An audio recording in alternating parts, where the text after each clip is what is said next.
24 horas Central.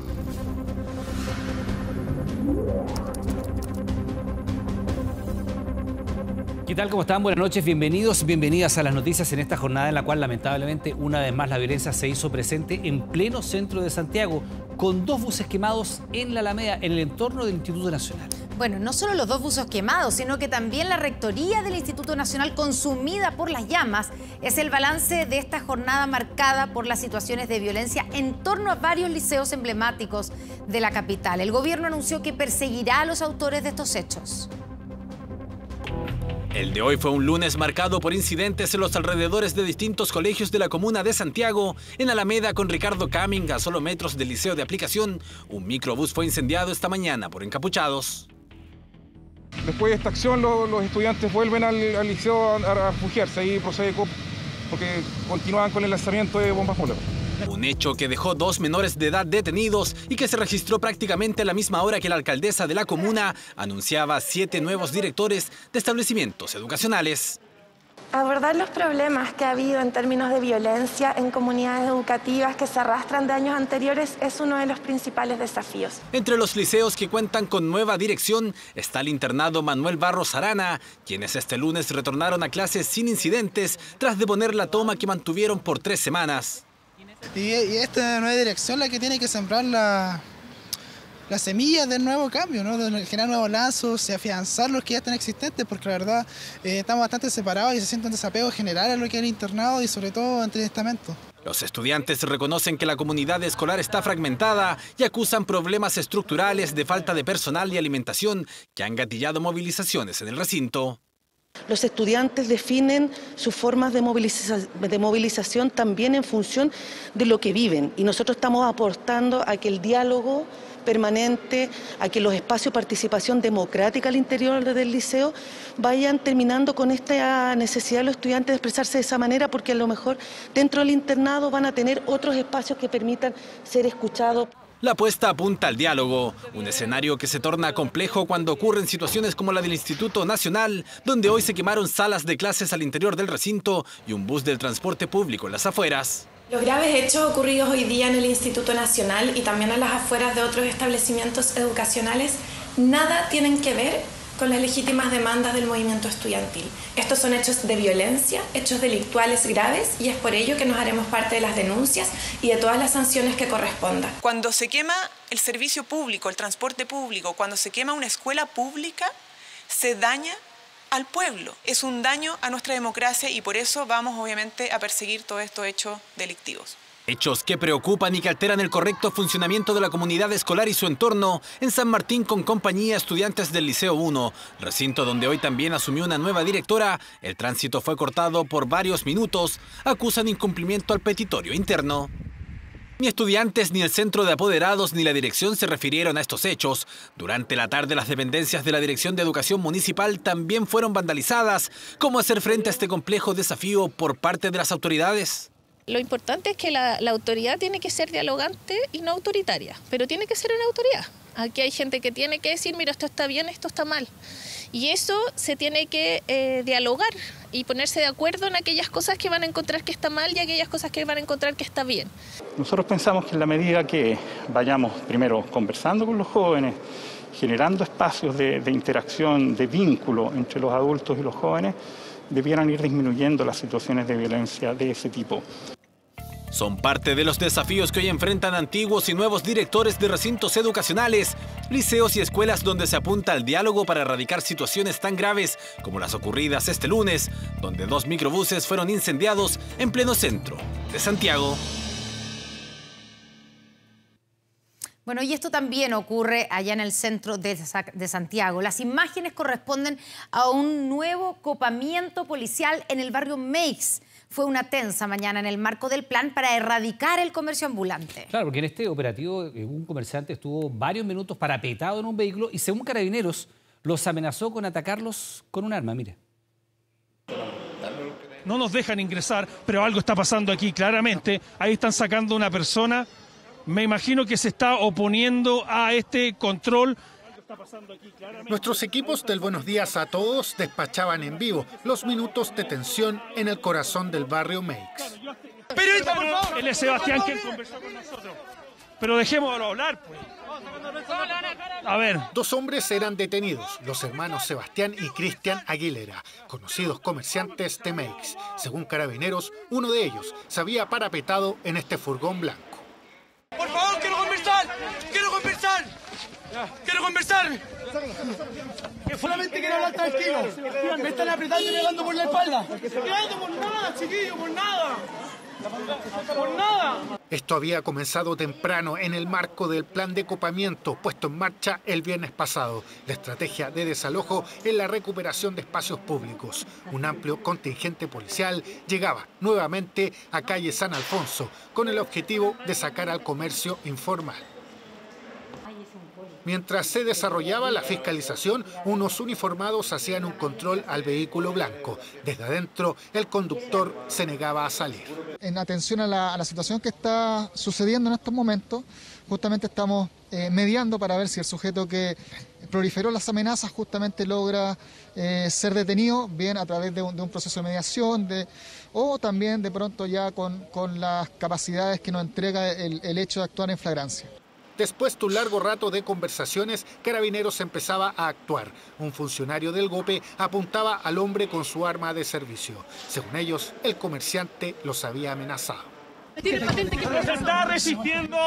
No se está resistiendo al arresto. Este fue el tercer copamiento en Meix. El plan será de forma paulatina y no solo aquí, sino que en distintos puntos de Santiago y de Estación Central, donde esté presente el comercio ambulante. La delincuencia y los episodios de violencia llevaron a realizar estas intervenciones. Y quiero destacar cómo todas estas políticas están vinculadas y, por ejemplo, la intervención que hubo multidisciplinaria en el barrio Meix, que va a seguir durante todos estos meses a propósito de los hechos de violencia que hemos visto allí. Es algo que lo hacemos justamente con esta perspectiva, la de una ciudad más digna, la de recuperar espacios públicos. Hay una decisión muy importante que es de Estado, que yo valoro porque hemos sido escuchados los alcaldes y alcaldesas con mi colega de Estación Central para poder generar una intervención profunda. Pero hay resistencia a las intervenciones con protestas improvisadas. Hay comerciantes ambulantes que insisten que no los mezclen con los delincuentes. Solicitan patentes para trabajar. Queremos una solución para poder trabajar tranquilo.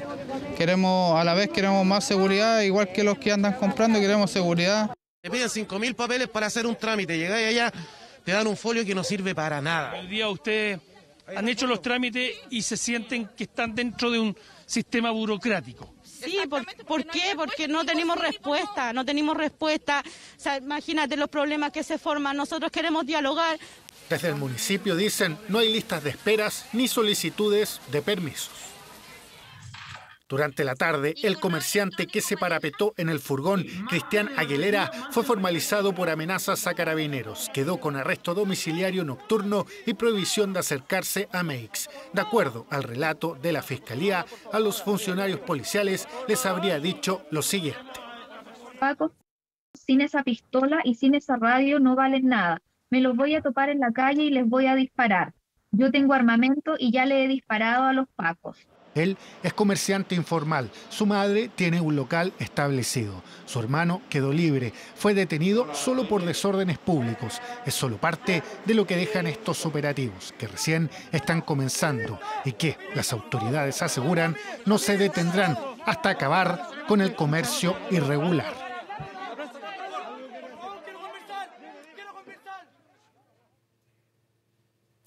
La Moneda le cerró la puerta a la propuesta de Chile Vamos, que planteó una vía alternativa si es que triunfara el rechazo en el plebiscito de salida. La derecha pretende generar ese camino que asegure, en caso de una derrota del apruebo, terminar sí o sí con la actual Constitución. ¿Se está trabajando en una opción? Nos estamos poniendo en todas las alternativas.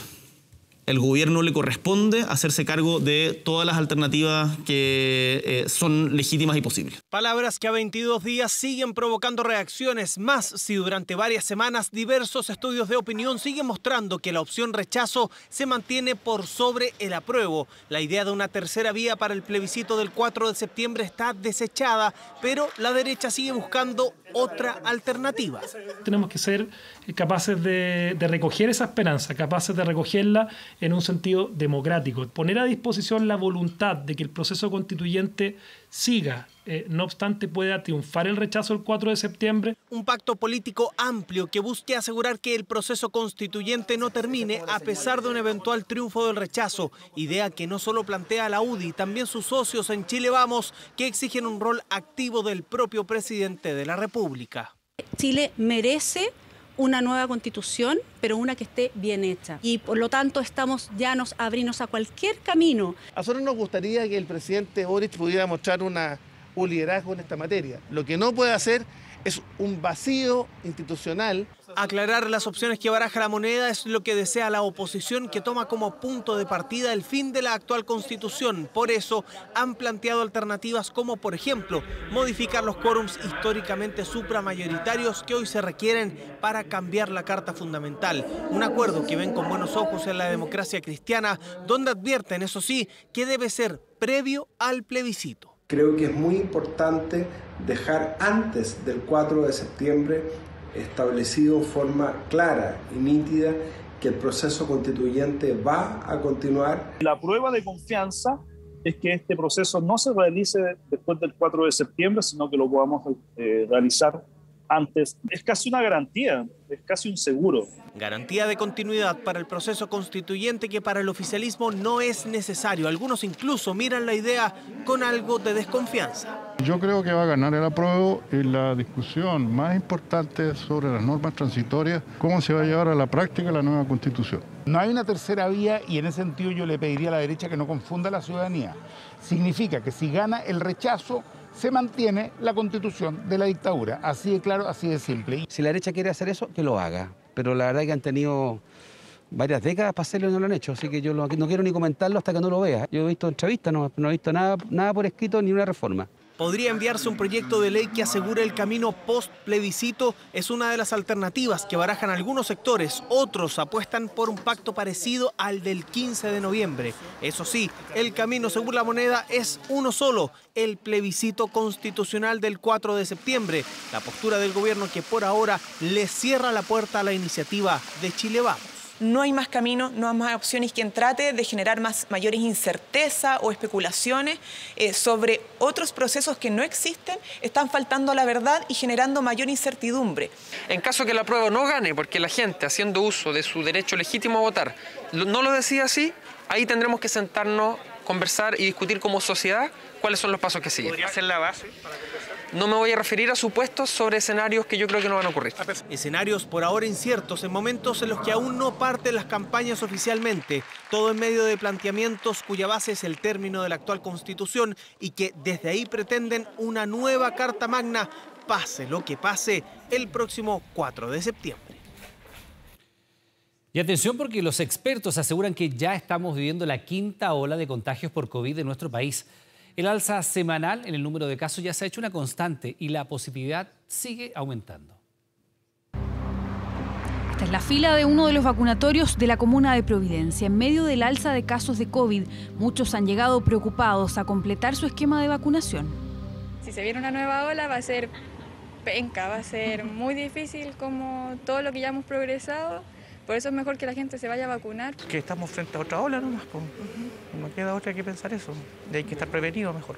Es súper importante que la gente se venga a vacunar y no se deje estar, digamos.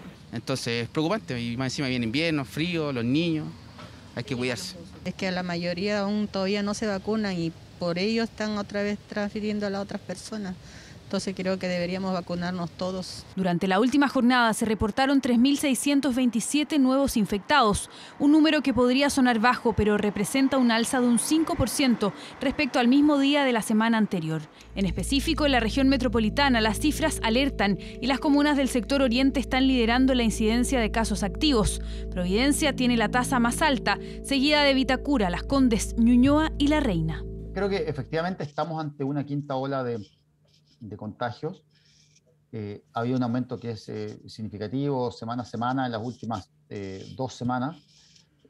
Ahora, aspectos positivos son que aún no hemos visto un aumento de hospitalizados. La positividad a nivel nacional es de un 7,53% y en la región metropolitana ya casi alcanza el 12%. Todo a puertas del invierno que ya adelantan será un periodo complejo. Estamos más hacinados, ventilamos menos y hay una situación o sensación de la población a que esto ya está pasando. Todo eso ha hecho que volvamos a tener números mayores y positividad más alta.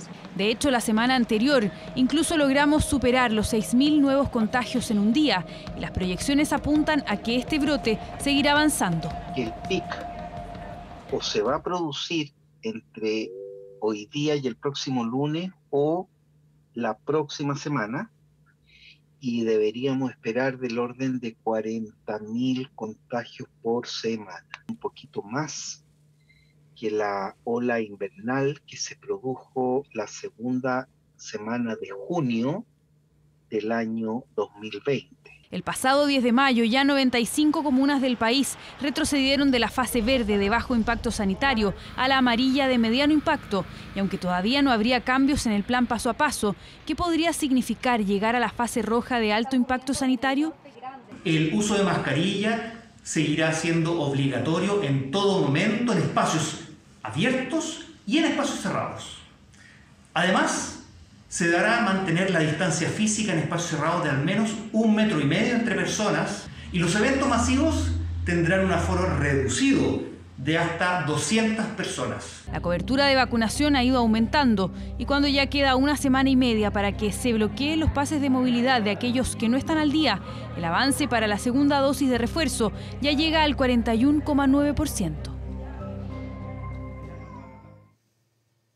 Comenzó el juicio oral contra los 2 acusados de asesinar a Tamara Moya, la niña de 5 años a la que le dispararon cerca de su casa en medio de una encerrona a su madre en febrero del año pasado. El Ministerio Público está solicitando las máximas penas y los padres piden urgencia al proyecto de ley que busca aumentar los castigos a los delitos contra menores.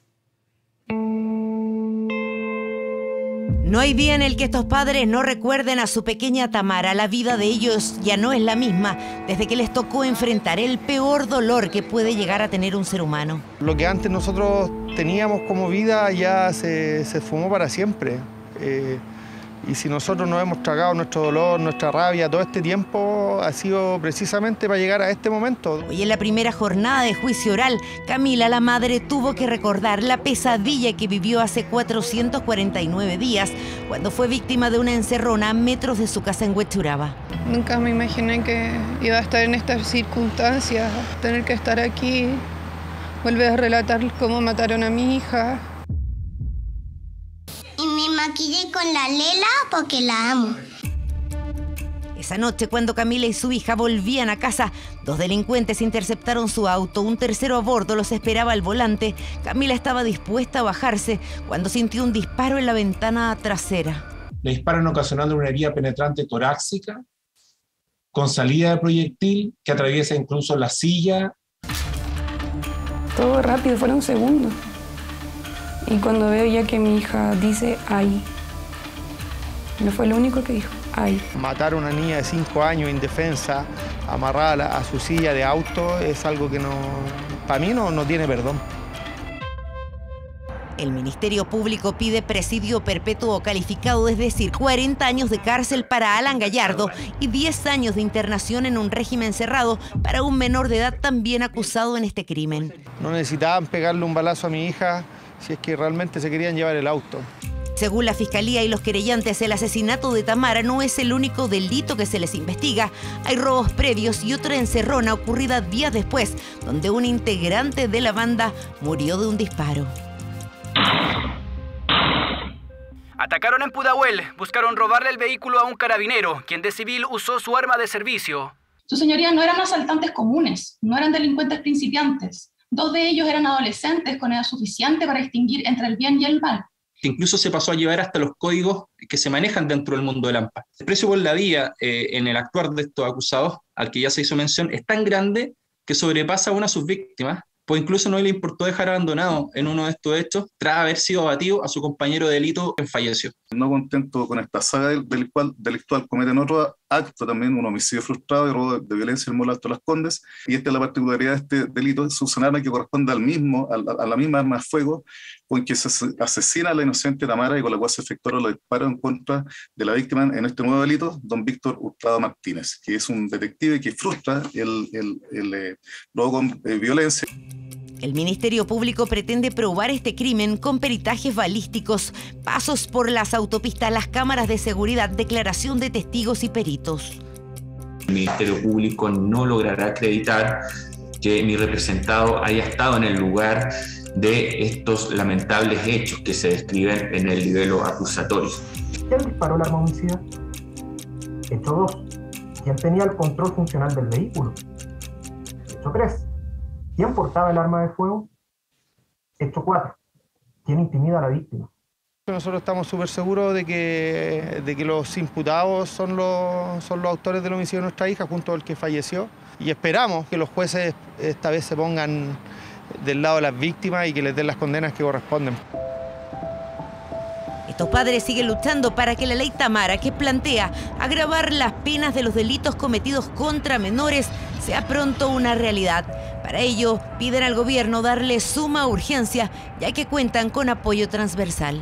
Ya no le sirve ni a Lita ni a la Tamara, pero le sirve a tus hijos, mis hijos que quedan y a los hijos de muchos chilenos que están todos los días con permiso tuyo cagados de miedo saliendo a la calle. Para que no ocurran crímenes como el de Tamara o Itan, dos inocentes que murieron el mismo día, baleados en medio de una encerrona.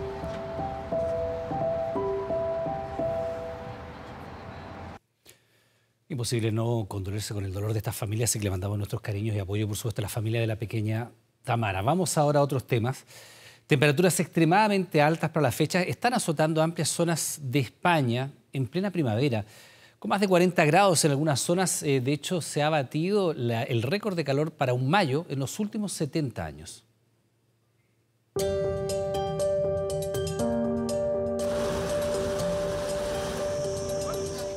Agitan abanicos y se bañan en fuentes. De esta forma, los españoles tratan de hacer frente a la ola de calor que azota especialmente al sur del país en plena primavera. Somos de Madrid, hemos venido a Córdoba de sorpresa y mucha calor, muchísima calor, con agüita. El episodio que se vive en amplias zonas de España está pasando a la historia por batir récords de altas temperaturas en estas fechas. Así lo informó la Agencia Estatal de Meteorología de España. El sábado, día 21, fue la jornada más cálida en mayo para el conjunto de la España peninsular desde al menos 1950. Es muy significativo que la temperatura media de este día superó al promedio normal de cualquier día del año en nuestro país, incluyendo los de pleno verano. Una ola de calor que se extiende por varios días, batiendo 14 récords de temperaturas de día y de noche, repartidos por 12 provincias del país. Y aunque los 40 grados registrados en algunos lugares parecen no ser novedad, lo cierto es que esta es la tercera vez en todo el último siglo que se alcanza esta temperatura tan tempranamente en el año. Usualmente las temperaturas más altas del verano ocurren durante los meses de julio y agosto en España. Es raro tener temperaturas como las de agosto en el mes de mayo. En promedio, para que tú tengas una idea, la temperatura estuvo en buena parte del territorio español 8 grados por encima de las temperaturas típicas a la fecha. Un fenómeno que se suma a la seguidilla de eventos extremos y anormales que han sorprendido al mundo en los últimos días, como la serie de tornados en Alemania y el frío extremo en Brasil. Desafortunadamente, una de las consecuencias del calentamiento global es que hace cada vez más frecuentes e intensos todos los eventos extremos, no solamente las olas de calor, sino también las precipitaciones muy intensas, las sequías muy severas, los incendios forestales muy voraces, etc. Una realidad que afecta a millones de personas todos los días y que ahora azota a España. De vuelta en nuestro país con una noticia que tiene a María Pinto de luto. 5 personas fallecieron en un accidente de tránsito en una ruta que sabe de tragedias. Tanto es así que se ven varias animitas ahí a la orilla del camino. Una madre sobrevivió con lesiones de gravedad, pero sus hijos de 1 y 3 años murieron. Este lugar es como una zona sin ley. donde los vehículos corren, transitan a máxima velocidad y eso no lo ve nadie. Siempre esperamos que pase algo como esto, una gran tragedia, para poder hacer algo. Tragedia que enluta a la comuna de María Pinto.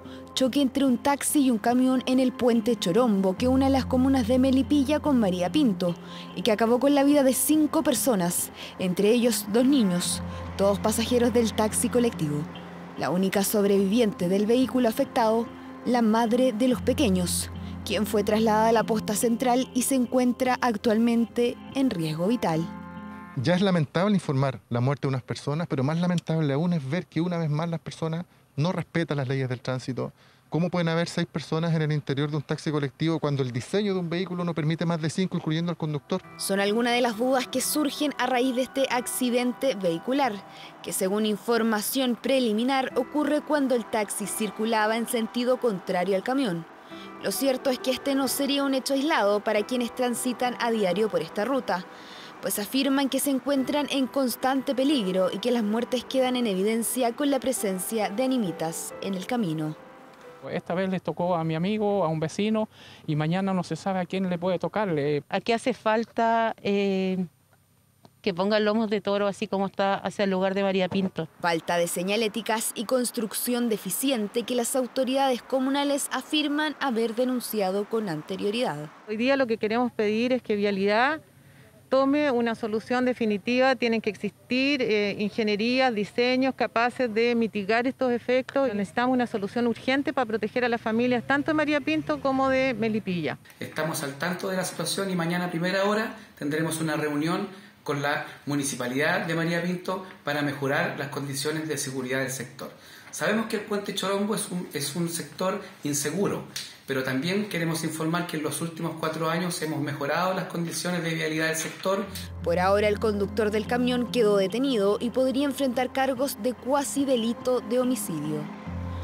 Un grupo familiar compuesto por 2 mujeres, 2 niños y un joven taxista que se convierten en las nuevas víctimas fatales de una zona que preocupa a los habitantes de estas comunas rurales, además de una madre que sigue siendo monitoreada y que perdió a sus 2 pequeños en un abrir y cerrar de ojos. Y el presidente Gabriel Boric promulgó en La Moneda el reajuste al sueldo mínimo que, recordemos, va a llegar a 400.000 pesos durante el mes de agosto. Representantes de las pymes y la CUT asistieron a la ceremonia que estuvo cargada de gestos. La firma del presidente Boric oficializó la entrada en vigencia del nuevo sueldo mínimo, ceremonia de promulgación en La Moneda que tuvo la presencia de representantes del sector privado, del oficialismo, de la oposición, las pymes y los trabajadores. De hecho, estos últimos fueron oradores protagónicos en el evento. Por lo tanto, este diálogo que hemos logrado construir, no exento de diferencias, pero con mucha colaboración, creo que tiene que ser también un ejemplo para que lo que vayamos a poder dialogar en el futuro. Lo peor que nos puede pasar siempre es quedar estancados. Nosotros creemos que hoy día hemos avanzado, y avanzado bastante. Hemos avanzado mucho. 29 años, dice por ahí, del aumento nominal más grande, 25 del aumento real más grande.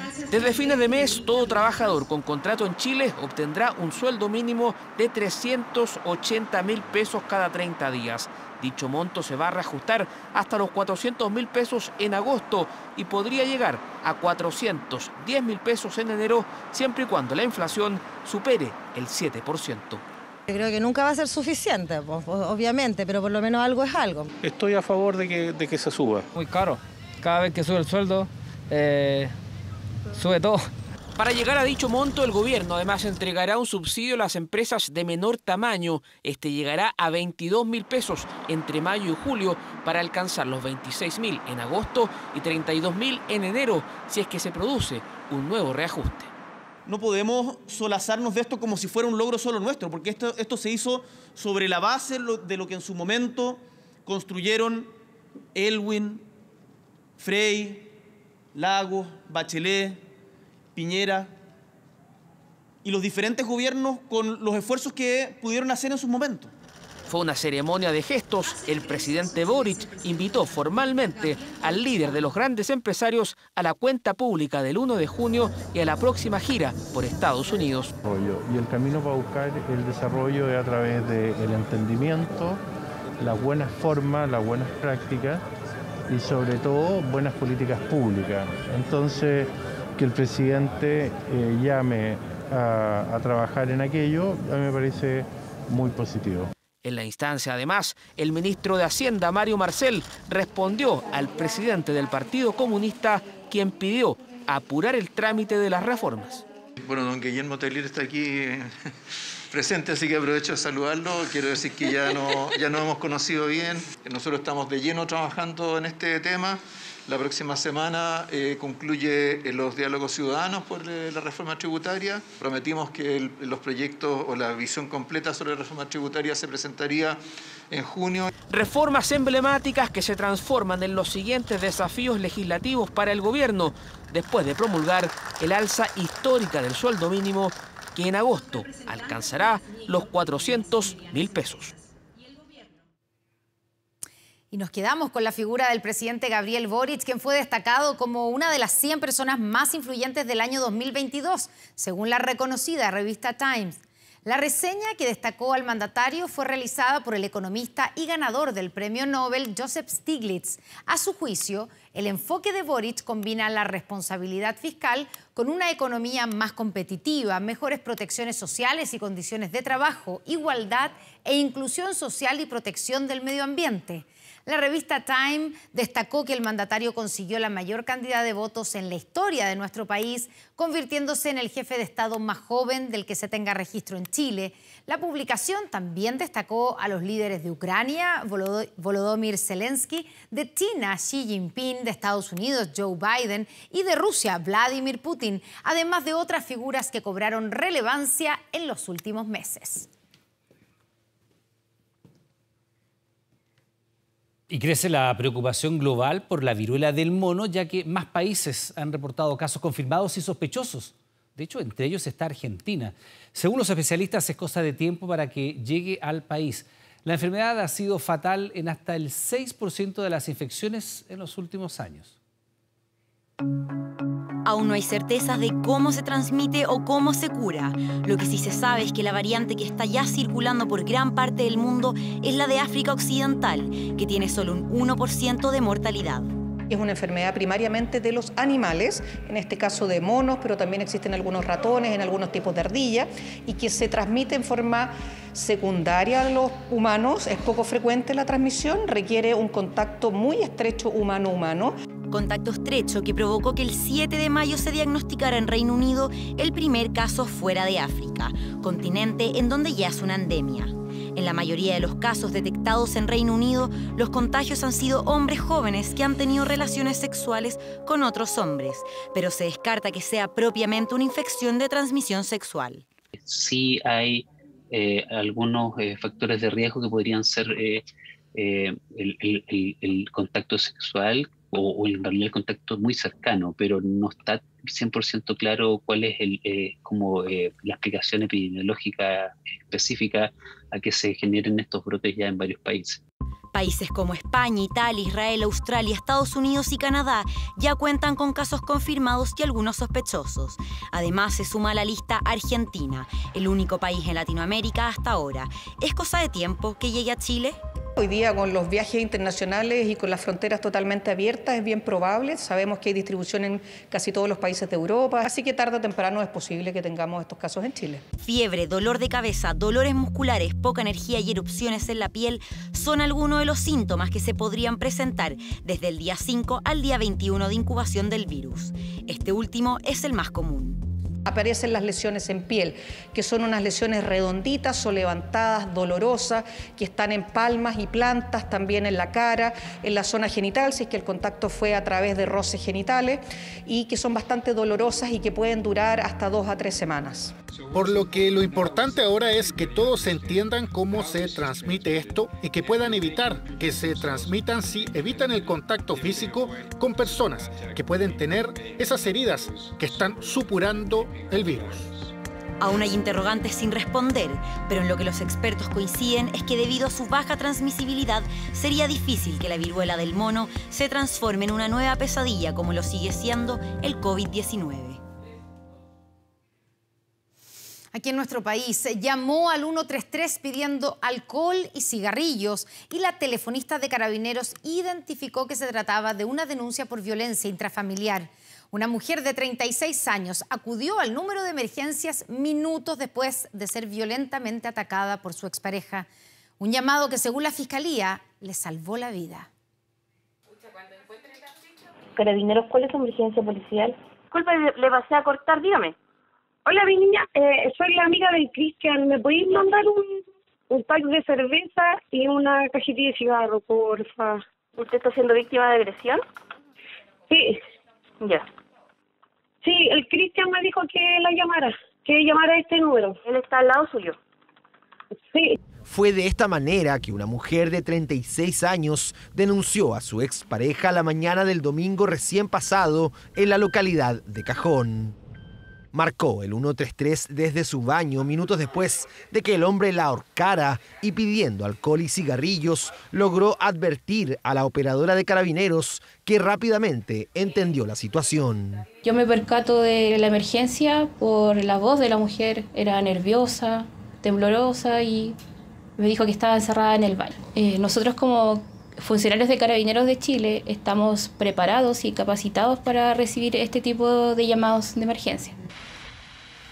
El sujeto, identificado como Kleiner Villalobos, de 38 años, fue detenido y formalizado este lunes por el delito de femicidio frustrado. La única intención que tenía al momento de abalanzarse sobre ella, presionarle el cuello con las manos y asfixiarla, era el de causarle la muerte, no simplemente lesionarla o causarle alguna herida.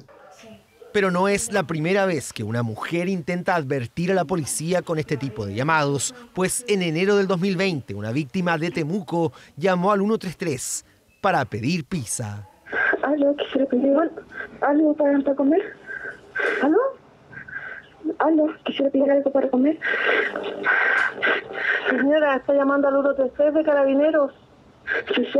Agarré mi teléfono y le dije que quería hacer una llamada. Me fui al living de la casa y ya hice la llamada. Y gracias a Dios que la carabinera me siguió la corriente. Solo este año ya van 16 femicidios consumados y 59 frustrados a nivel nacional, por lo que este tipo de llamados cobra cada vez más relevancia. Los carabineros que están en los servicios de guardia están instruidos para captar señales especiales, ¿no es cierto?, de personas que están ante una situación dramática, como es en este caso la violencia intrafamiliar, y en conjunto con la misma víctima, otorgarle la tranquilidad, ¿no es cierto?, la paciencia necesaria para que siga colaborando hasta que llegara Carabineros.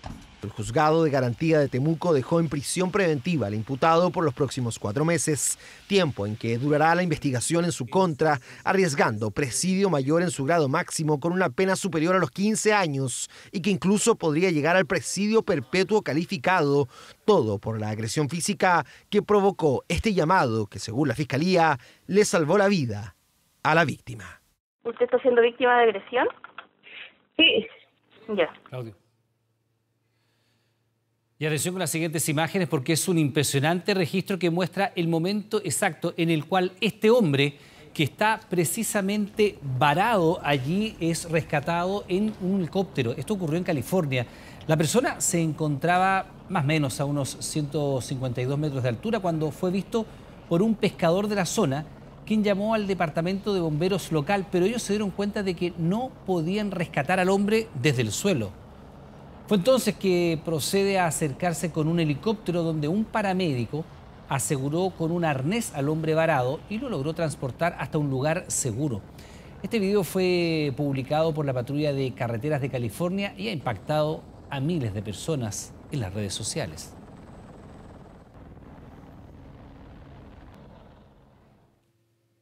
Atención si está pensando en un crédito de consumo. La tasa de interés alcanzó su mayor nivel en 7 años, un 27%.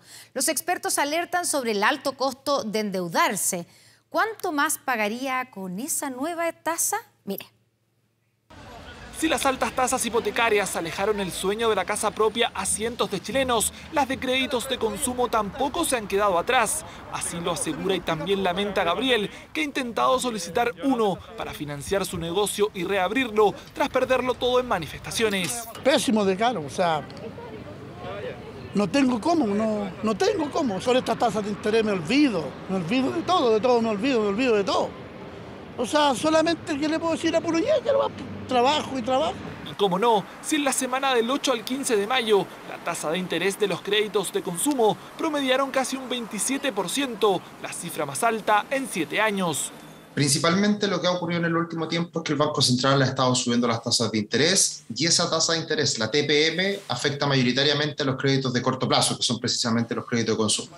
Un escenario que complica el acceso al crédito y que Gabriel lo ha visto cada vez que ha cotizado en diversas instituciones financieras. Me pasan 1 millón, por ejemplo, y voy a pagar 1.700.000. Si los ponemos a sacar la cuenta, trabajo para solo pagar el crédito. Y de verdad que yo necesito un empuje.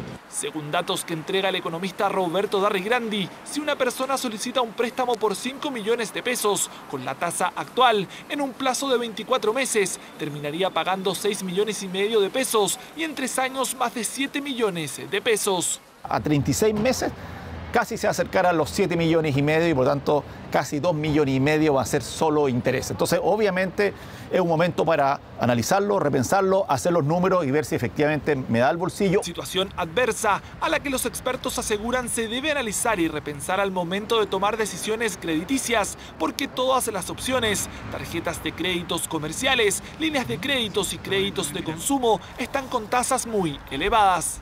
En este momento es un momento menos adecuado para endeudarse porque obviamente vemos las tasas de interés más elevadas. Eso es lo que ha hecho el Banco Central para contener la inflación, que es una de las consecuencias que nos afecta a la hora de pedir un crédito. Desde el gobierno aseguran que esta alza va de la mano con las decisiones del Banco Central y que debería ayudar a disminuir el costo de la vida. Dado que el mayor impulso a la demanda y al consumo provino justamente de la expansión del consumo por mayor liquidez, es importante que también el consumo pueda irse ajustando de manera consistente con una reducción de la inflación.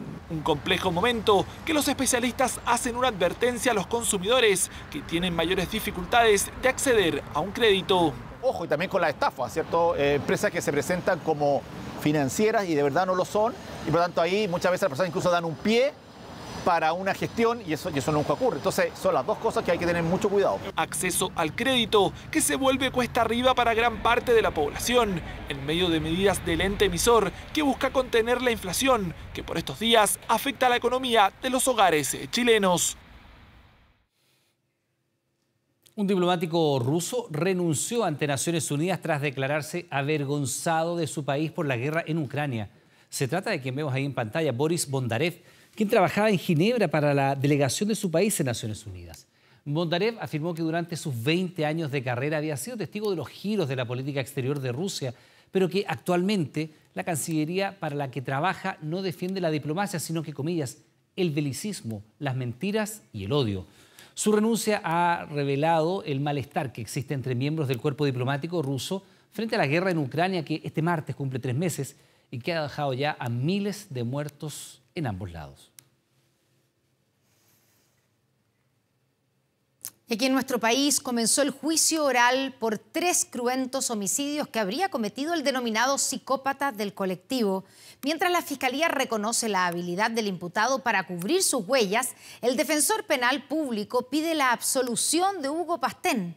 Los detalles en la nota de Jorge Hans.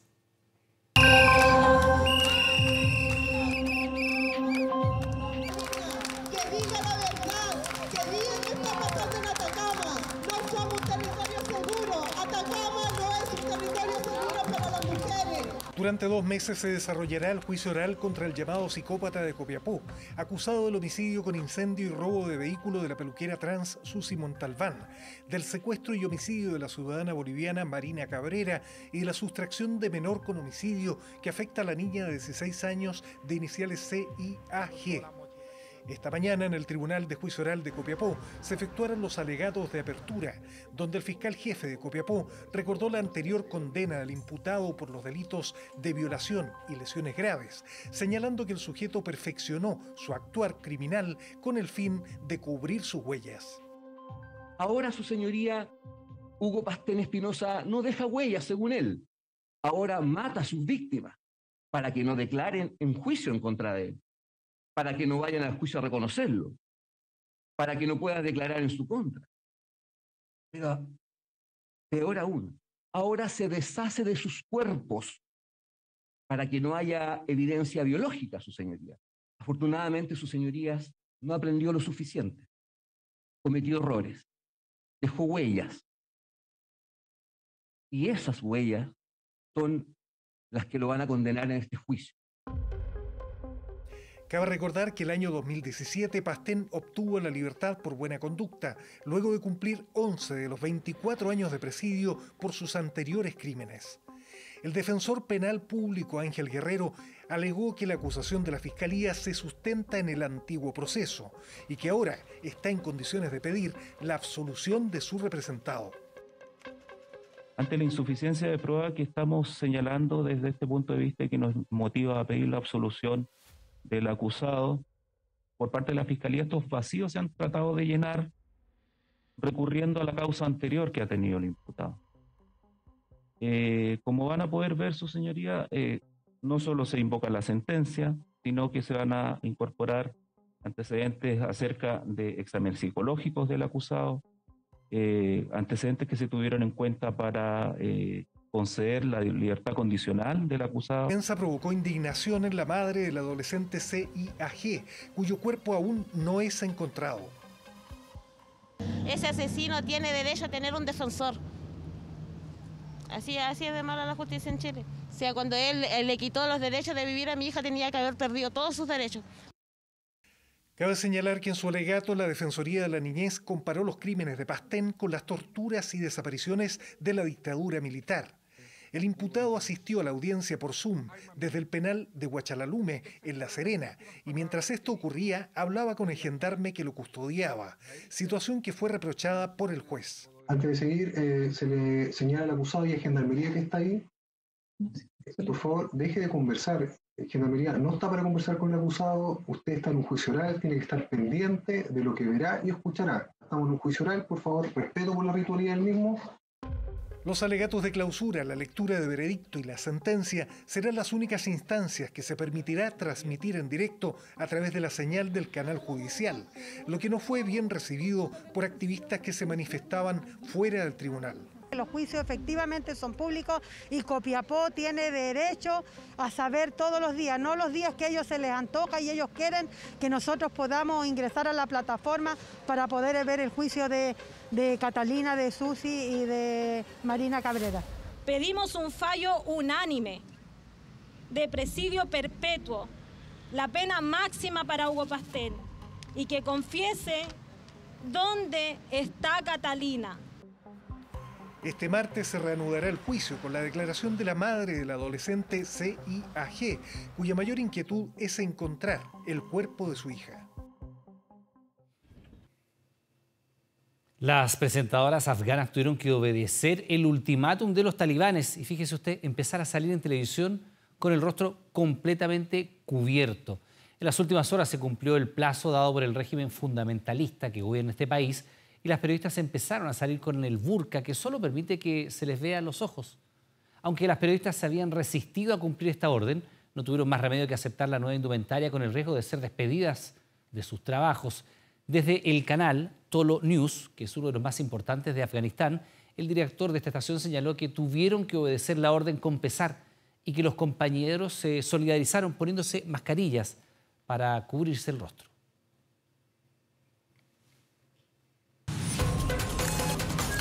Frontera Global.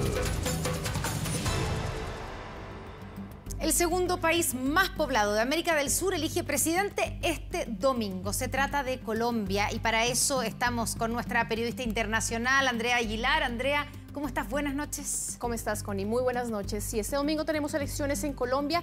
Importante mencionar que son las primeras elecciones que se tienen sin tener a las FARC como el principal problema del país. Obviamente hay un contexto de violencia política que ha estado muy enmarcada, que incluso ha hecho que esta campaña se compare con lo que pasaba en los 90, que obviamente había todo un contexto de narcotráfico, pero esta campaña ha sido mucho más polarizada, por decirlo de alguna forma, y además marca algo muy importante que tiene que ver con una posibilidad real que tiene la izquierda, la primera vez en muchas décadas de llegar al Palacio de Nariño.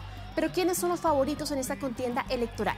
Veamos, hay un promedio, según las últimas encuestas que está calculado por el diario El País, y el candidato del movimiento Colombia Humana tiene un 41,8% de apoyo. Estamos hablando de Gustavo Petro. Su apuesta es obviamente poder ganar en esta primera vuelta, no tener que esperar hasta el 19 de junio. Sin embargo, se va a enfrentar probablemente a Federico Gutiérrez, que es el que le sigue, 47 años, apoyado por la derecha, especialmente por el uribismo. Obviamente un porcentaje mucho menor de 25,3%, y él tenía casi asegurado el paso a la segunda vuelta, pero en esta última semana ha irrumpido en este panorama electoral el tercer candidato, que es Rodolfo Hernández, y cuenta con todos los apoyos tanto de la izquierda como la derecha, y alcanza un 17,9%. Es un outsider de la política. Muchos dicen que es prácticamente el Donald Trump colombiano, porque tiene muchas salidas del tono por ese sentido. Entonces, importante mencionar qué es lo que va a pasar de cara a estas elecciones. Lo más importante seguramente es cómo se ha vivido en Colombia esta recta final de esta violenta campaña. Lo vemos en la siguiente nota. Era parte del cambio en Colombia. Este momento que está pasando, donde ni siquiera podemos expresarnos públicamente, es lo que nos prometemos cambiar. La voz desgarrada de Francia Márquez, la candidata a vicepresidenta de Gustavo Petro, que es el favorito en las encuestas, mientras le apuntaban con un láser en medio de un acto de campaña, habla de la tensión que se vive en Colombia. Aunque una luz láser parecería un gesto inofensivo en la mayoría de países, en Colombia se ha convertido en un sinónimo de amenaza, un concepto que ha permeado la campaña electoral en este país. A una semana de las elecciones en Colombia, día de por medio se produce una víctima de violencia política y electoral en Colombia. Dentro de esas se cuentan los 3 panfletos amenazantes que señalan a Gustavo Petro y a Francia Márquez. El ambiente de violencia política que ha marcado la previa a la jornada electoral ha hecho que el candidato de izquierda, Gustavo Petro, haya tenido que redoblar su sistema de seguridad y subir a los escenarios flanqueado por escoltas y escudos antibalas. Indudablemente venimos de una historia colombiana que se identifica, que casi es sinónimo de violencias permanentes. Y ese carácter de violencia permanente, marcada por los más de 50 años de conflicto armado que ha vivido Colombia, enfrentan al país a una de las elecciones más polarizadas de su historia, que a muchos les hizo evocar la sangrienta campaña de 1990, en la que fueron asesinados 3 candidatos presidenciales. Yo nunca había vivido un escenario de campaña tan turbado, tan confuso, tan tenso, tan oscuro, tan impredecible, tan variable. Es de verdad, esperemos que Colombia salga fortalecida de esto. Los partidos tradicionales han cerrado filas en torno al candidato de derecha Fico Gutiérrez, quien mantiene un segundo puesto en las encuestas. Mientras otras campañas se dedicaban a los discursos de odio, yo me dediqué a las propuestas. Y yo le pido a quienes nos siguen que no caigamos en esa provocación. Es un candidato totalmente del establecimiento. Él ha tratado de desmarcarse en las últimas semanas, yo creo que sin éxito. Es una persona, todo el uribismo está con Federico Gutiérrez. Aunque su paso al balotaje con Gustavo Petro se daba por sentado, en los últimos días ha irrumpido en los sondeos el empresario Rodolfo Hernández, un outsider de la política, al que califican como el Donald Trump colombiano. Es parte de su bandera, millonario con plata bien habida, hecha a pulso en la provincia colombiana. Él mismo se vanagloria de tener un capital cercano a los 100 millones de dólares, que su única bandera es básico, es no más corrupción. Aunque ha sido una campaña dominada por rostros masculinos, la exsecuestrada de las FARC, Ingrid Betancourt, abandonó su candidatura para unirse a Rodolfo Hernández, mientras que Francia Márquez irrumpió como la esperanza para la representación de los casi 5 millones de afrocolombianos que han quedado históricamente marginados de la política.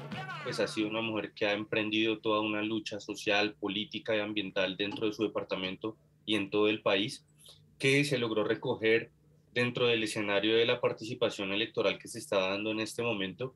En medio de una campaña inusualmente turbulenta, será el voto de los indecisos el que determine si la izquierda tendrá la posibilidad de llegar por primera vez a la Casa de Nariño.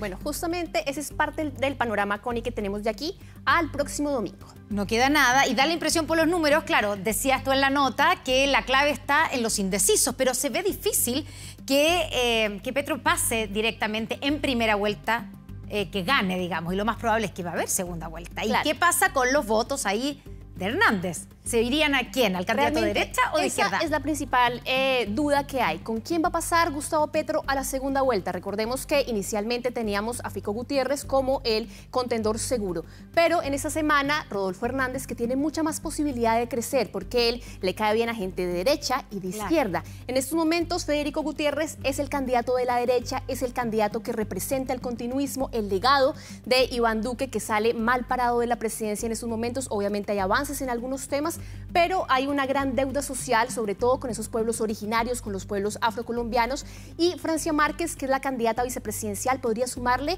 cerca de 500.000 de votos, que fue los que ella sacó, de hecho, y es por eso que Gustavo Petro la escoge como compañera de fórmula, porque ella sorprende, se vuelve una cara completamente nueva de la política y que representa a ese sector afrocolombiano que, como les mencionábamos, ha estado completamente marginado de la política. Claro, es mujer y es afrocolombiana. Es mujer afrocolombiana y aparte de eso, víctima del conflicto armado, que tiene toda una historia obviamente muy distinta a las clases tradicionales que gobiernan en Colombia. Y acá les presentamos también algunos datos importantes. Recordemos más o menos cuánta gente está convocada a las urnas. Vamos a ver justamente nuestra gráfica. Y estamos hablando de 39 millones de votantes potenciales. Pero ahora hay que ser claros que va a haber una participación cercana, al menos según las encuestas, entre el 50 y el 53%. No tienen voto obligatorio. No hay voto obligatorio. Esto podría ser más o menos 20 millones de colombianos acudiendo a las urnas este próximo domingo. 900.000 o más de 900.000 están en el extranjero, donde también está el voto habilitado. Esta primera vuelta la vamos a tener el 29 de mayo y ahí efectivamente se va a definir, obviamente, Gustavo Petro, que es el favorito de las encuestas, tiene la posibilidad y tiene el anhelo de pasar en primera vuelta. No se ve que ese vaya a ser el resultado, porque recordemos que ninguna encuesta le da más del 40% de los votos y se necesita el 50% para pasar directamente, o para no tener necesidad de balotaje. Y en este momento el panorama es que efectivamente va a haber un balotaje que sería el 19 de junio, que es cuando efectivamente va a haber una posibilidad real de que llegue seguramente la izquierda en Colombia. Recordemos que normalmente en América Latina tenemos gobiernos pendulares que van de la izquierda a la derecha, pero Colombia no ha sido ese caso. Colombia siempre ha estado hacia la derecha o la centro derecha, producto obviamente de que tuvimos un conflicto armado cercano a los 50 años y que el gran problema o la gran, digamos, problemática que tenían muchos de los votantes era cómo estar a salvo de las FARC. En estos momentos las FARC no son un actor relevante frente al conflicto armado y es por eso que justamente Gustavo Petro, que es un exguerrillero del M-19, exalcalde de Bogotá, tendrá entonces alguna posibilidad real de ser el primer candidato de izquierda en llegar a la Casa de Nariño. Eso lo veremos entonces este domingo y después lo más probable es que el 19 de junio tengan que enfrentar los colombianos y por supuesto nosotros estaremos siguiendo también esa segunda oportunidad, la segunda vuelta presidencial. Gracias, Andrea. Que estén muy bien, buenas noches. Buenas noches. Seguimos contigo, Iván. Claro, y con más noticias internacionales, porque en medio de la crisis por el COVID-19 que está viviendo Corea del Norte, Kim Jong-un apareció sorpresivamente en un funeral. Se trata de la ceremonia por la muerte de Hyun Chol-hae, mariscal del ejército norcoreano y para muchos mentor de Kim en su ascenso al poder. Esta multitudinaria ceremonia, donde a Kim no se le vio usando mascarilla, se realizó luego de que el país admitiera su primer brote de coronavirus a principios de mes. Según medios estatales norcoreanos, 2,8 millones de personas han presentado una fiebre desde entonces y 68 personas han fallecido por estas causas.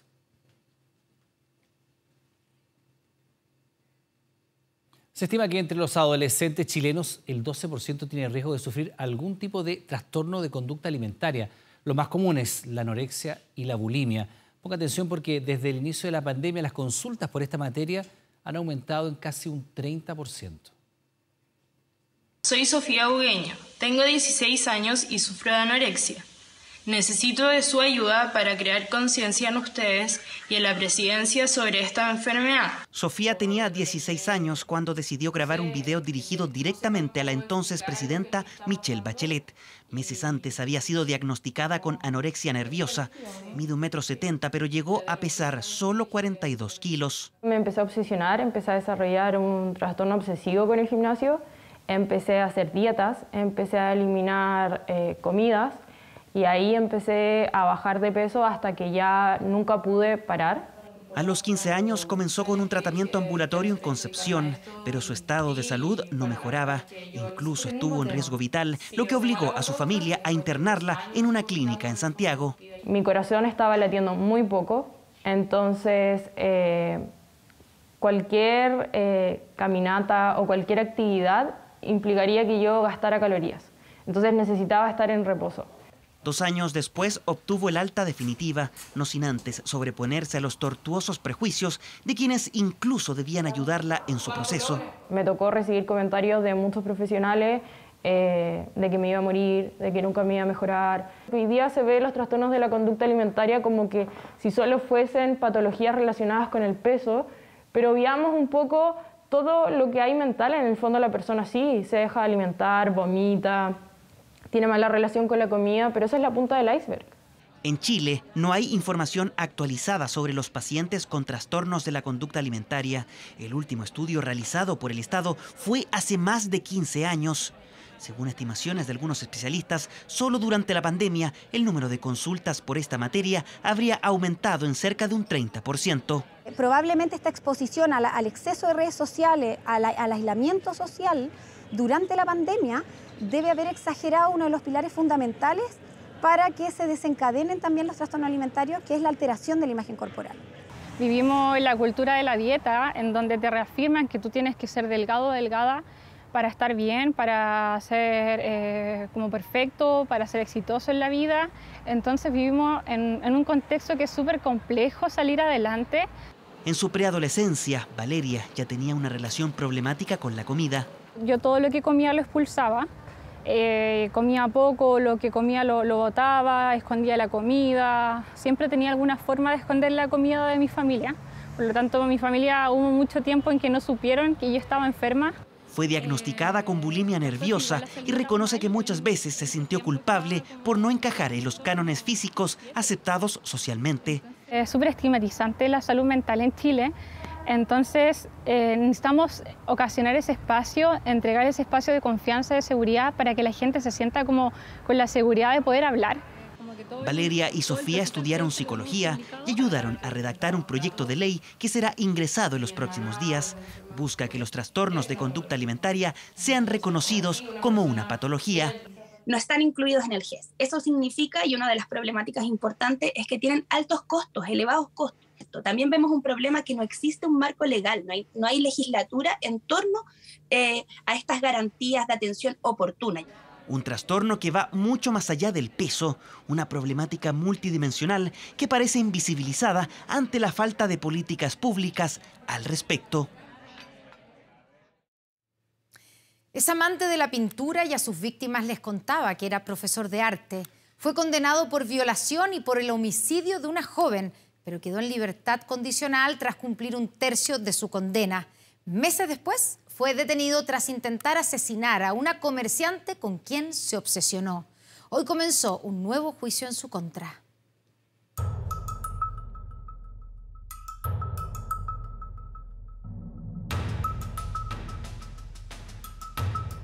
Numerosas violaciones y un escalofriante homicidio, en donde este hombre enterró viva a su víctima, una joven estudiante de pedagogía de la región metropolitana en el año 2007. De todos esos macabros hechos policiales fue protagonista este sujeto que quedó en libertad. Luego de cumplir 1/3 de su condena de 30 años, solo 10 estuvo tras las rejas, el que se autodefine como amante de la pintura. Señor fiscal, dice que yo atenté contra esta persona de puño y pies. Y cuando me llegan a la posta central no tengo ningún tipo de hematoma ni en mis manos ni en mis pies. El año 2018 logró salir de la cárcel. A los pocos meses, en La Serena, nuevamente se tomó las portadas de la Crónica Roja, y no precisamente por su arte. Tengo aquí la cicatriz, pero yo como pude me defendí. me arrastró hacia la parte posterior del local y ahí nadie me escuchó, nadie. De hecho, me dio un golpe tan fuerte que me tiró al suelo y se tiró encima ahorcando. El tribunal da inicio... Por dictamen del juzgado no podemos mencionar su nombre y tampoco el conocido apodo por el que se mediatizaron sus casos. Lo renombraremos como el asesino de la brocha. Y el sueño mío es llegar a ser un gran maestro. Un gran maestro.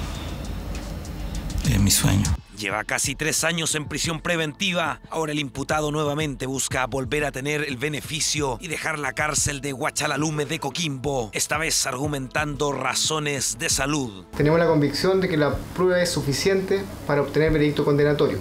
En el ataque que ocurrió durante su libertad condicional, este sujeto que hoy tiene 56 años agredió con arma blanca a Ellen Castillo, mujer que ya conocía a Cristian, nombre ficticio con el cual se presentaba. Ella nunca se enteró hasta el día de la agresión que quien la estaba acosando tenía condenas por homicidio y violaciones reiteradas. No le va a costar nada salir, venir a matarme y volver a entrar a la cárcel si él ya estaba en la cárcel. No le va a importar porque está loco. Una vez más, ACV se sienta en el banquillo de los acusados. Esta vez fue formalizado por homicidio tentado en un juicio que podría durar 5 días. Estamos frente a un homicidio en grado de desarrollo tentado y que le cupo participación al imputado en calidad de autor. Esta vez, y como ha ocurrido en otras ocasiones, quiso contar su parte de la historia, rehusándose a su derecho a guardar silencio. Acusado, ¿usted va a declarar o va a guardar silencio? Voy a declarar, señoría. Había bastante gente en la calle, había harto movimiento. Ingresé, la señorita Ellen se encontraba... ¿Ingresó a la tienda? Sí, ingresé a la tienda. La Defensoría Penal Pública, quien no estuvo disponible para una entrevista, ha pedido en al menos 2 ocasiones revertir la medida carcelaria del asesino de la brocha, argumentando razones de salud que afectan a este femicida que enterró viva a una de sus víctimas y que salió de la cárcel para seguir atacando. Hoy la máxima pena que arriesga es de 5 años y 1 día. Les recordamos que a partir de las 22 horas, Televisión Nacional de Chile está autorizada para transmitir programas para mayores de 18 años. Fíjese que la prestigiosa revista Science publicó que en Chile, sí, acá, estaría el árbol más antiguo del mundo. Se trata de un alerce de 5.484 años que se encuentra en la comuna de La Unión, región de Los Ríos. Mire. Los mapuche lo bautizaban Laguán, que quiere decir abuelo, y es precisamente un alerce abuelo chileno el que hoy hace noticia en el mundo. Se calcula que este árbol, que descansa en medio de la humedad y el frescor de la cordillera de la costa en la región de Los Ríos, es el ser viviente más antiguo del planeta. Hace unos 5.400 años, cuando los humanos estaban inventando la escritura, un árbol de alerce pudo haber comenzado a crecer aquí en las montañas costeras del actual Chile. La prestigiosa revista Science publicó el estudio realizado por el científico ambiental chileno Jonathan Barisevich, que trabaja en el Laboratorio de Ciencias Ambientales y del Clima de París, quien, utilizando una combinación de modelos informáticos, estableció que este árbol tendría 5.484 años. Se trata de un descubrimiento científico maravilloso, que nos llena de orgullo, pero que nos impone grandes desafíos también. Tenemos la suerte de que este árbol sea monumento nacional. Pero para resguardar a este árbol es esencial la aprobación del Servicio de Biodiversidad y Áreas Protegidas. Este monumental árbol se encuentra en el Parque Alerce Costero en la comuna de La Unión, región de Los Ríos. El científico es nieto de Aníbal Enríquez, quien cuidara estos árboles desde 1940. Ya en la década del 70 se sospechaba que este añoso alerce tenía miles de años. Que es un árbol grandioso, monumental, que descubrió mi abuelo, el antiguo guardaparque Aníbal Enríquez San Martín. La familia Enríquez vive a un costado del parque, aunque la tranquilidad ha cambiado luego de que a principios de año fueran desalojados por quienes adquirieron las hectáreas. En el año 2016, Nancy intentó regularizar las tierras donde su familia vivió durante 70 años. Sin embargo, los terrenos de 2.000 hectáreas de extensión habían sido rematados y vendidos en 2013 a la Sociedad Agrícola Pichipehuen, que destinó estos terrenos a la creación de una reserva natural privada. La visita al parque culmina con este majestuoso árbol que en edad ha desplazado al pino del este de California de 4.853 años, conocido como Matusalén. Claro que este alerce tiene complicaciones para su conservación por los problemas presupuestarios y la conectividad con el parque, de la que da cuenta el alcalde de La Unión. Nos alegra la noticia, nuestro alerce milenario es uno de los árboles más antiguos del mundo. También nos ayudaría a bajar recursos para poder conectar este alerce con toda la comuna y con todo el país, ya que es de difícil acceso al camino. Quienes pueden llegar hoy día solamente las personas que tienen vehículos doble tracción. Este alerce milenario descansa en la tranquilidad húmeda del sur. Falta aún que pasen algunos procesos al interior de la comunidad científica para confirmar el registro de Barisevich, quien, siguiendo con el legado de su abuelo y de su madre, que cuidaron por décadas estos bosques, ha sorprendido al mundo científico, constatando que quizás en Chile está el ser viviente más antiguo del planeta. Impresionante, como lo que vemos a continuación. 19 autos de lujo robaron delincuentes desde una automotora en Viña del Mar. Lo insólito es que a la mayoría de los vehículos los debieron dejar abandonados porque no podían superar los 30 km/h. Podría tratarse de uno de tantos vehículos estacionados en la calzada de este residencial barrio Viñamarino. Pero no estamos hablando de cualquier vehículo ni tampoco que esté aquí de manera azarosa. Este es solo uno de los 19 Audi que fueron sustraídos desde esta automotora en pleno centro de la ciudad Jardín. Ingresan a la compraventa cartón, ¿cierto?, de vehículos, ingresan por la parte posterior para luego, ¿cierto?, descerrajar una parte del muro, ingresan a este y sustraen gran cantidad de llaves, ¿cierto?, para luego darse la fuga. Uno a uno aparecieron abandonados en distintos puntos de Viña del Mar, Concón, Quilpué y Limache. Al cierre de esta nota, 14 de ellos han sido recuperados por la sección de encargo y búsqueda de Carabineros. Un usual y cuantioso robo que supera los 500 millones de pesos. El resto de los vehículos debe estar también en diferentes puntos acá de la provincia. Vemos que son vehículos 0 kilómetros, vehículos que no se encuentran inscritos en el registro civil de identificación. Como de igual forma, los logos que los califican como vehículos de alta gama. Según la Fiscalía, todo habría ocurrido durante la noche del sábado.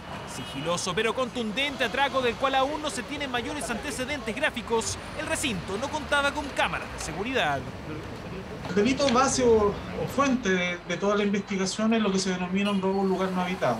Sin perjuicio que si alguien es sorprendido manteniendo en su poder, podría llegar a cometer el delito de receptación de vehículos. Insólito que desaparezcan tantos vehículos de un día para otro en una parte donde deberían tener cámaras. Que no sé cómo lo sacaron, Me parece extraordinario el modus operandi. Todo se habría complicado para la banda cuando se percataron de que no podían acelerar el vehículo a más de 30 km/h. De allí que los hayan abandonado.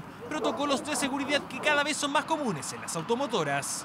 Una vez que a uno le venden el auto, en el servicio le desconectan este modo showroom cuando uno se lo lleva y ya nunca más lo tiene instalado en el auto. Pero es un sistema especial para no tener ningún peligro de que alguien pisara más allá de lo necesario el acelerador. Estos son vehículos que se van a blanquear, se van a hacer documentos falsos y a través de esto se van a intentar comercializar. Millonario e insólito robo que hoy tiene una banda delictual prófuga de la justicia. Vehículos de alta gama recuperados que abren el debate sobre los protocolos de seguridad en automotoras y tiendas con cuantiosos productos. Ya volvemos con 24 horas Central. 24 horas Deportes. ¿Qué tal? ¿Cómo están? Buenas noches. Bienvenidos a 24 horas Deportes en esta jornada en donde, pese a que aún no se define el nuevo técnico de la selección chilena adulta, hay nómina de convocados, futbolistas que fueron llamados por Patricio Ormanzábal, el técnico de la Sub-20, para encarar la gira por Asia. Algunas novedades, incluso una sorpresa. Vamos a revisar la lista. Acá están los arqueros: Cortés, Sebastián Pérez, Zacarías López, Gary Medel, uno de la generación dorada. Por ejemplo, está Mauricio Isla, pero aparece ahí el nombre de Nayel Mesatú. Este es un futbolista que juega en la primera división de Bélgica. Tiene triple nacionalidad: marroquí, belga y chilena. Su madre es chilena, viene siendo seguido por la selección hace bastante tiempo. De hecho, por ahí tuvo una convocatoria a una selección sub-17.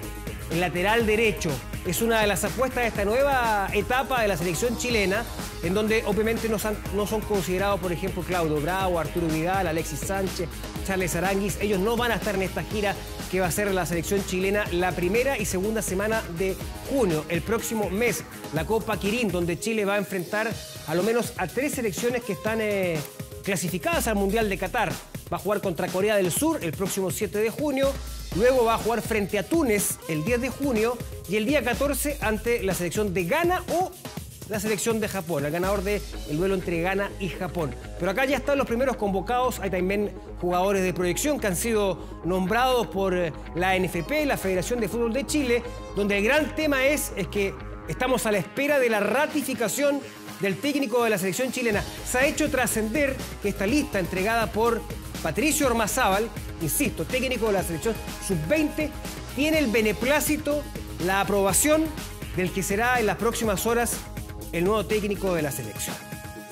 Bien, vamos a hablar ahora de Byron Castillo. Yo creo que está hasta con lágrimas, ¿no? Psicológicamente, ¿cómo ha de estar Byron Castillo? El chico tiene una carga emocional muy difícil de sobrellevar. Bueno, colapsó el fin de semana este futbolista que está sometido a muchísima presión, de momento en que la Federación de Fútbol de Chile lo apuntó como el responsable de una mala inscripción, de falsificar documentos y que puede provocar la eliminación por secretaría de Ecuador, nada menos de que el Mundial de Qatar que viene. La presión es inmensa. El fin de semana tuvo un partido horrible y, como decimos, colapsó. Incluso llegó a llorar en la cancha y pedir que lo sacaran del campo de juego. Hoy vuelve Byron Castillo, Luigi. Byron Castillo. El rostro de Byron Castillo demuestra tensión y nerviosismo. Y Byron, no sé para qué la topó Byron Castillo. Estiro de esquina para el Aucas. Mire esta reacción tras ese error. Le va el balón de los pies y da un tiro de esquina. Byron Castillo no la pasa bien en la cancha, lleva semanas siendo apuntado por la acusación de Chile ante la FIFA. Se suma a los problemas judiciales que incluso no lo dejaron salir de Ecuador la semana pasada. Además, está su frustrado traspaso al fútbol brasileño. Todo esto quedó de manifiesto acá, en el momento en que Byron explotó. Agárrense con cuero, se viene Carlos, se mete en el área soñando con el segundo, no dice Quiroz. Una jugada que sacó de sus cabales a Castillo. Hasta el VAR fue el árbitro del partido y tras cobrar el penal Byron no pudo más. Es un error de Byron Castillo. Que no le ha pasado bien todo el partido, ¿eh? Eso hay que decirlo. No está en su mejor nivel Byron. Ahí va el VAR, penal. Mientras el árbitro cobraba el penal, Byron Castillo por su lado no lo podía creer. Acá Byron Castillo se volvió loco, le empujó a Michael Carcelén, está empujando a sus compañeros, se va en contra del profe Célico inclusive, se fue primero. De hecho creo que está hasta con lágrimas, ¿no? A ver. De impotencia, me imagino. Hay varias situaciones. Byron no está haciendo un buen partido. Viene el contexto de todo lo que se viene hablando en las últimas semanas, que es de conocimiento público. O sea, psicológicamente, ¿cómo ha de estar Byron Castillo? Byron Castillo es una víctima del poder mediático de los tiempos modernos. El chico tiene una carga emocional muy difícil de sobrellevar. Es más, para mí es admirable que se ponga a entrenar. Está llorando Byron Castillo, se limpia en este momento las lágrimas. El llanto preocupa a todo Ecuador tras el gol producto del penal cometido por Byron. Las lágrimas no cesaron, incluso pedía a la banca que lo sacaran. Seamos un poquito más dóciles todo el mundo, veamos que el fútbol es... Yo cuando veía hoy lo que le pasó me dio mucha pena y ahora también me dio mucha pena. Byron Castillo no viajará esta semana a Uruguay a jugar Copa Sudamericana. Recibirá tratamiento psicológico en Guayaquil. Los días de este futbolista están siendo complejos.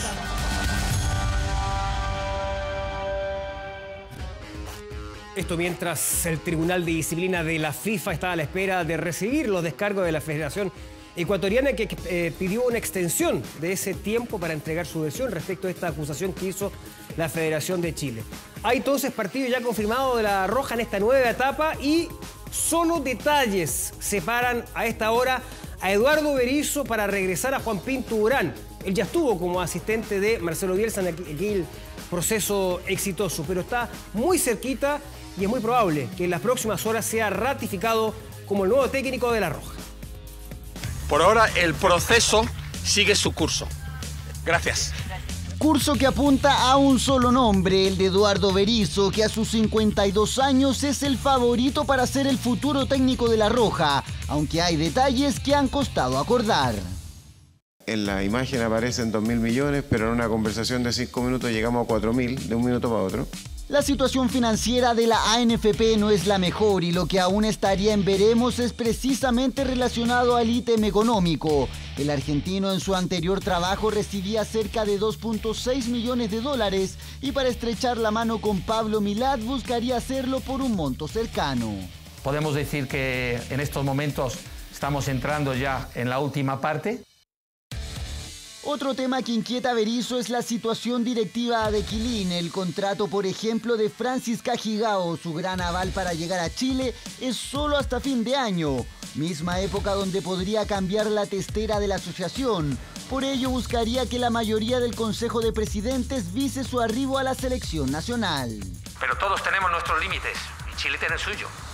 El que no lo quiere ver, que no lo vea. ¿En qué está el técnico de la selección absoluta? Me imagino que en su sofá. De momento las tratativas con quien fuera el escudero de Marcelo Bielsa estarían bien encaminadas, a tal punto que ya buscan la forma para que sea parte de la delegación que viajará el 2 de junio a Corea a disputar la fecha FIFA y la que luego también irá a Japón para disputar la Copa Kirin. Eduardo Berizzo sigue dando pasos agigantados para llegar nuevamente a Juan Pinto Durán. Una conversación permanente de las últimas horas entre Berizzo y los dirigencias de la ANFP, a tal punto, insisto, que esta convocatoria, esta lista que conocimos hoy, habría sido visada por el propio técnico argentino que viajaría entonces a esta gira por Asia en caso de ser ratificado en las próximas horas. No están en esta lista ni Arturo Vidal ni Alexis Sánchez, que ayer finalizaron la participación en el campeonato italiano con el Inter de Milán. Y todo indica que, bueno, se van de ahí, se van de Milán. Arturo Vidal prácticamente tiene asegurado continuar su carrera en Sudamérica, en el gigante brasileño, en el Flamengo. Hay muchas señales que así va a ser. La duda tiene que ver con el futuro de Alexis Sánchez. Era la despedida, tal vez para Arturo. El futuro incierto de Arturo Vidal pareciera llegar a su fin. El volante chileno despidió la temporada con Inter este domingo, jugando los últimos 30 minutos de partido en el cuadro lombardo. Arturo coqueteando mucho con la posibilidad de ser nuevo jugador de Flamengo.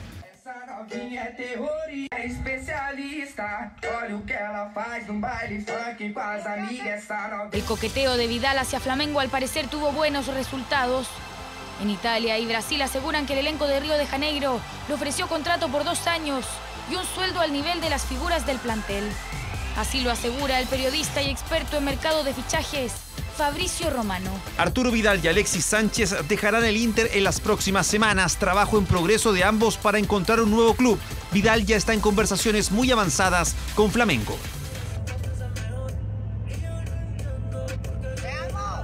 Con el rey de vacaciones, Alexis también debe zanjar su futuro, Europa o regresar a Sudamérica. Entre tanta incertidumbre, la FIFA decidió homenajear al nacido en Tocopilla. Un documental que recopila la trayectoria de Sánchez con la camiseta de La Roja. Solo faltaría saber su próximo destino. Alexis me parece que tiene como objetivo seguir en la élite europea. El camino del rey y Alexis pareciera llegar a su fin. Mientras Vidal busca el sol de Río y Copacabana, Sánchez aún piensa en Europa. Claro que ambos lejos del Inter.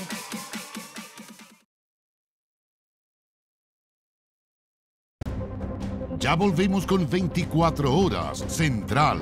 Estamos viendo 24 Horas Central.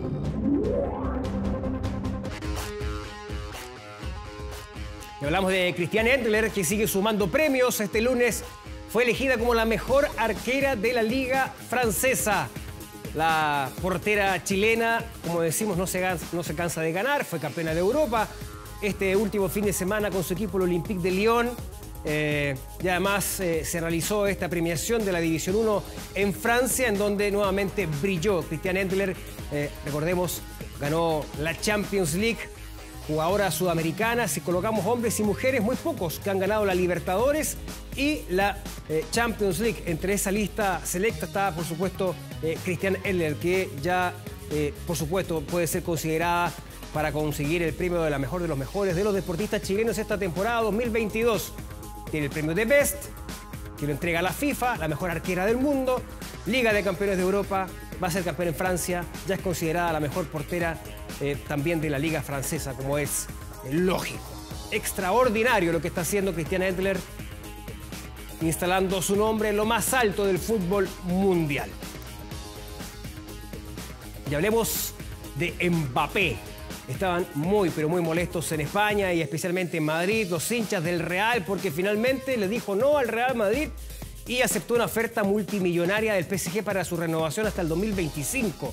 Una prima de 300 millones de euros, directo al bolsillo de Mbappé, más un salario anual de 90 millones de euros por 3 temporadas. El PSG le ofreció todo. Le entrega las llaves del club. Tiene la capacidad de elegir al director deportivo. Si no le gusta el entrenador, también puede poner pulgar abajo. Es decir, le ofrecieron absolutamente todo a Mbappé, que ha tratado de disculparse con los hinchas del Real Madrid porque le tenían previsto una recepción como uno de los futuros ídolos del equipo merengue, el equipo más campeón de Europa y del mundo, como es el equipo merengue, el equipo del Madrid. Sin embargo, Mbappé ha resuelto quedarse nada menos que en el PSG. Qué movida al Khelaifi, que ha generado toda una polémica y controversia entre los presidentes de las ligas. El presidente de la Liga Española dice que el PSG no está respetando el fair play financiero, que es un equipo que arroja pérdidas, que sin embargo se gasta este dineral para asegurar la renovación de contrato de Mbappé. ¿De dónde sale la plata? Y ahí está obviamente la gran polémica, porque se dice que el PSG es un club Estado financiado por Qatar. Nada menos el país que será organizador del próximo campeonato del mundo. Polémica mundial. ¿Y en Madrid a quién va a contratar? La gran incógnita del momento, porque todo estaba preparado para recibir a Mbappé. Dejaron escapar a Haaland, que termina fichando en el Manchester City. Otro equipo Estado, ¿eh? Ojo con los petrodólares, los nuevos dueños de la pelota. Y ahora se queda sin referente el equipo del Real Madrid. Increíble. La selección chilena de fútbol playa enfrentó este lunes a la selección de Colombia por el Grupo A de la Copa América que se está realizando en Paraguay. Un partido correspondiente a la fecha 3, donde la Roja se impuso con autoridad por 6-2, con anotaciones de Diego San Martín, por ejemplo, que anotó 3 tantos. También se hicieron presentes en el marcador Ariel Peso, Albueno y Tobar. Lleva 2 triunfos y 1 derrota en esta Copa América la selección chilena, que ha enfrentado a los locales, a Paraguay, a Colombia, en el partido que vemos, y también a Ecuador. Y su próximo rival es Argentina. Este próximo jueves 26 de mayo, entonces, el duelo de la selección chilena de fútbol playa. Con esta información cerramos el bloque deportivo. Vamos al corte, pero después sigue las noticias acá en 24 Horas Central. Buenas noches.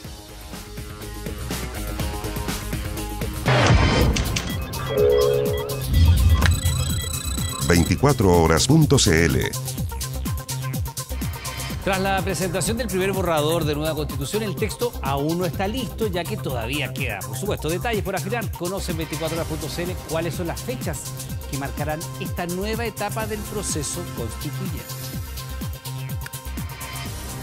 Terminan aquí las noticias, pero ahora en TVN llega un nuevo capítulo de Todo por mi familia y en Canal 24 Horas, vía pública. Que descansen. Buenas noches. Buenas noches.